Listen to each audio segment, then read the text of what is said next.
Some manhwas can be rather extreme in their portrayal of the world. As such, sometimes they include a protagonist who is betrayed, backstabbed, or even killed by someone close to them. That betrayal becomes the fuel for their character development and they make a comeback by becoming much stronger. So today I will be recommending you all top 10 manhwa and manhwa where the betrayed main character seeks revenge. So let's start a list. But something deep inside won't let me quit. I swear that I'm inspired by all this shit. Tell me that I can and I won't. That's what guides me the most. Fuck your lies, I'll do what I want.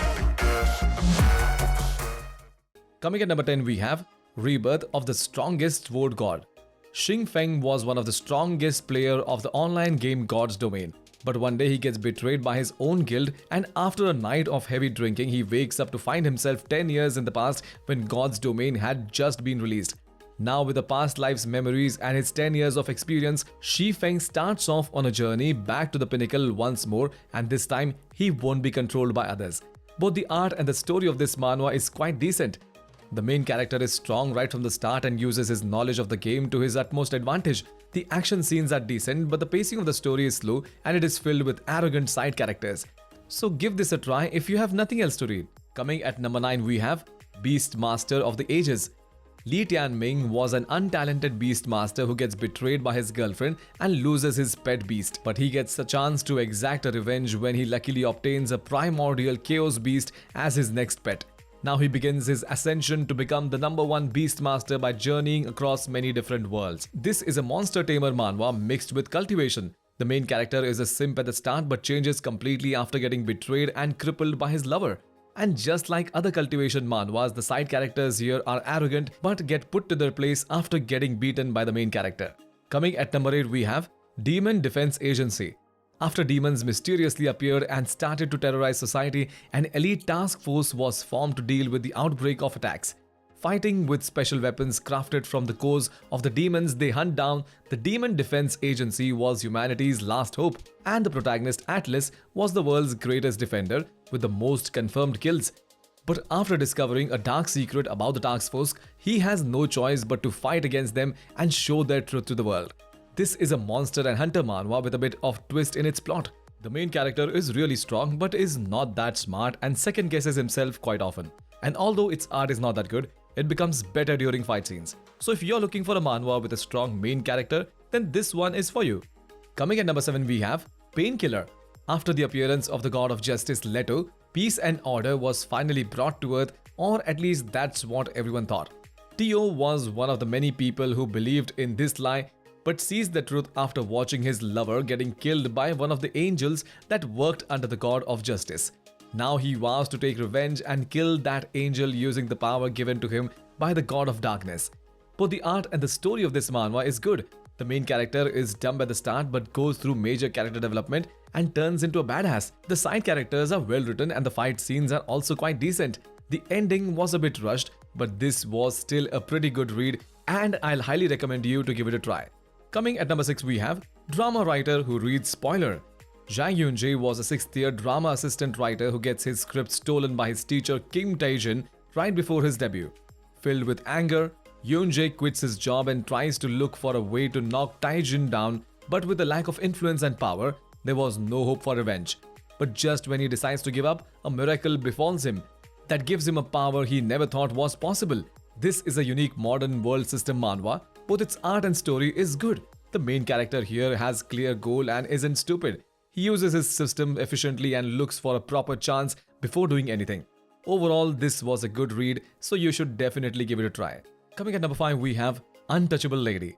Hillis Inauden was a daughter of a major noble household who held the power to go back in time whenever she died.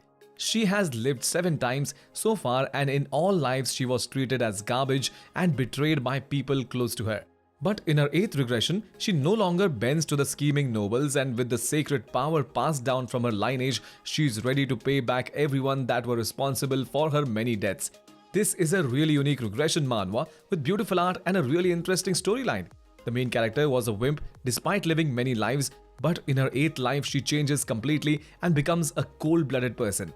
The side characters are portrayed very nicely and the pacing of the story is also good. So if you're looking for a revenge manhwa with a female main character, then you should check it out. Coming at number 4 we have transmigrating to the other world once more. Sung Si-han was an ordinary boy who was summoned to a different world as a hero in order to bring down the tyrant king. After completing his task, he decides to stay in his current world, but his happy ending was cut short when he gets betrayed by his comrades and gets forcefully sent back to Earth.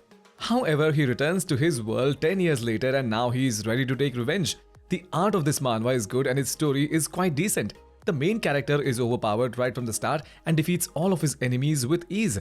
The side characters are not that great, but the fight scenes are well drawn and are not overly flashy. So if you are looking for a magic world manhwa, then you can give this one a try. Coming at number 3 we have Hectopascal. Park Han-jun was a leader of a nationwide gang of students called Nexus. One day he gets betrayed by the members of his group and loses everything he had. After this incident, he decides to never fight again, but after getting support from the CEO of a big company who had the goal to destroy Nexus, Han-jun decides to fight back again and make everyone that betrayed him pay in blood. Both the art and the story of this manhwa is quite good. The main character is really strong and ruthless right from the start and beats anyone that tries to hurt him. The side characters are great and they help the main character as much as they can. The fight scenes are also amazing and will definitely keep you entertained throughout the story. Coming at number 2 we have The Return of the 8th Class Magician. Ian Fage was a great 8th class magician who bloodied his hands in war and fought for the emperor. He wanted to lead a peaceful life after the war was over, but at the end was betrayed and killed by the emperor. But Ian used an ancient dagger with time magic applied to it and regressed back to when he was still a child. Now with the knowledge of the future, he gets stronger and begins his revenge. This is a completed manhwa with gorgeous art and really engaging storyline. All the characters are drawn and written nicely, especially the main character. He starts off ordinary but becomes super strong just after a few chapters. He's also cold-hearted and ruthless and kills the ones who threatens him or his family. Coming at number 1 we have Return of the Disaster Class Hero. After the arrival of monsters, humanity fell into chaos, and to protect them, 12 zodiacs who were blessed by the 12 gods made their appearance.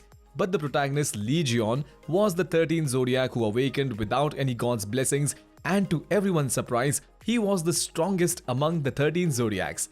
After defeating the final boss monster alone, he was betrayed by one of the zodiacs and had almost died. But due to his endless struggle, he finally returns back 20 years later to get his revenge.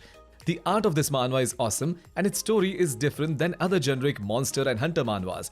The main character here has god-level power who can kill anyone without much effort. There are also many comedy scenes in this manhwa which make the story even more engaging.